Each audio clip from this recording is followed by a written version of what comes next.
All right. Well, I guess we've reached that point in the show where we have to talk about wrestling.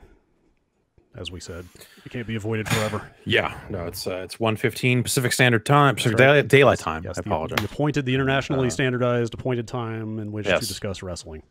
WWE 2K Battlegrounds is a wrestling video game that is out now. This thing, they put those trailers out. They said like, hey, we're canceling. We're not going to put out a traditional WWE video game this year because they're bad. Because last year's was so rough. But we got something else, and this is the something else. It's from the team that did, or it's from the Saber Interactive, it's from the studio that did that NBA Playgrounds. Okay.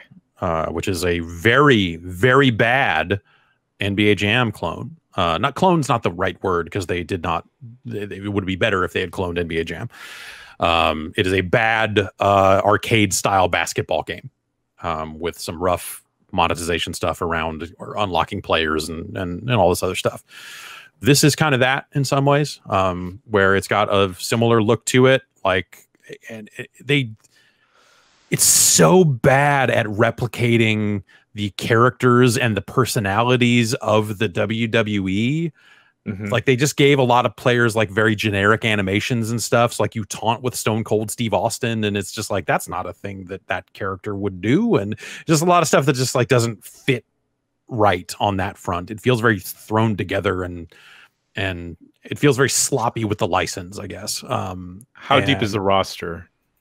It is not deep enough, and a lot of it's locked. And you can grind currency, or you can buy currency to unlock characters. And I'd say like half the roster is locked right now. And they're like, we're gonna add all these characters post launch. And if you look at that, not knowing what the game is, you look at it and go, oh man, that's a lot of characters that are just put in the game. But you're gonna have to pay the currency to unlock them. They're not just gonna say like, here you go, here's all these characters we forgot to put in. Is this a full price product? It's $40. Okay. There's a higher end edition that I think gives you Stone Cold and The Rock, which The Rock is like the highest rated character in the game as far as I can tell. Stone Cold right behind him. There's a good example of like how thrown together aspects of this seem is like when you pick Stone Cold Steve Austin. It says Jerry the King Lawler doing commentary says it says Stone Cold Steve Austin. Like, they didn't record him saying it all at once. They just recorded the different barks or the different versions of like what you might use in commentary, and then just stitched it together for the character select or something. It just seems really shitty. Like, the commentary's bad. There's just a lot of like really bad stuff around the edges.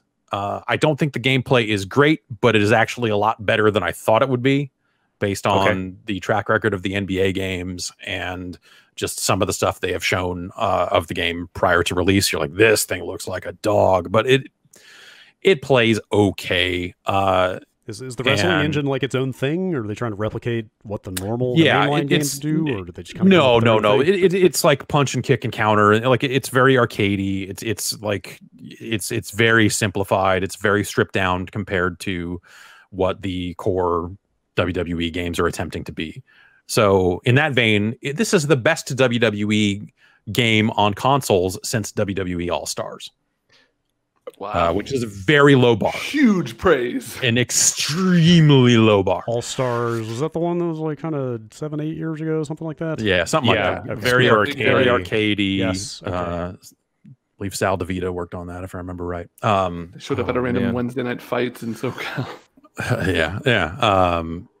Yeah, so it's meant to be this arcadey thing. It has this story mode. I've posted on Twitter some screenshots of the comic book style story pages that have Paul Heyman going to Vince McMahon and saying, I've got an idea for a new league. And Vince McMahon, who's eating French fries in the shot, which is not realistic, just saying like, yeah, whatever, do it, pal. And like, just the art is so... Like, the character models in game look bad, but also this whole comic book thing look like bad in a totally different way, in a way that I'm kind of way into, because it just like it's so fucking bad. but like hilarious. And they've got a whole story mode around like, you know, in original characters working their way through this new Battlegrounds concept. And is anything like the Raw Underground?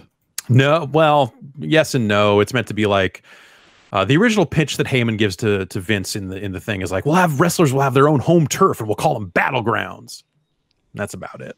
So you get like a New York background that has like a subway train going through it and shit like that. And also like weird, like all the characters come out of a box, like finally like making good on the old like Jim Cornette quote immortalized by the Bruce Pritchard podcast about, well, if it comes out of a box, it's over, motherfucker. Like it's just weird.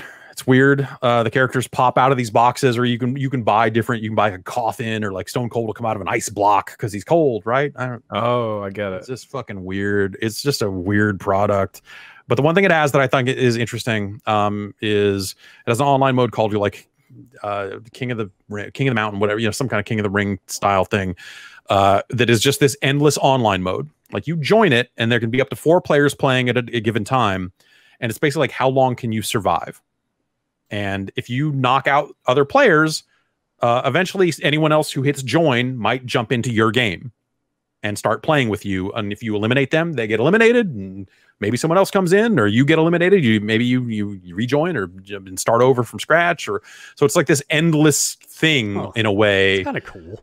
Yeah, it's a neat idea that actually I think is maybe the coolest thing about it. There's never any ultimate winner though. There's never like hit 20 points and you win or something like that. I don't think so. Maybe you run into a situation where if no one else is playing the game online, because no one else is playing the game online, maybe you would end up getting like a, hey, you won type of screen at that point. But the game has crossplay, and I'm having trouble finding players as of the second day of it being out. It was like, oh, this isn't working. Like I'm not finding anyone. The other online mode they have is like a tournament thing, and it's like, it goes by levels. So you start as a level 1 in the tournament, and you win at level 1, and that means now you're matching for level 2 in the tournament.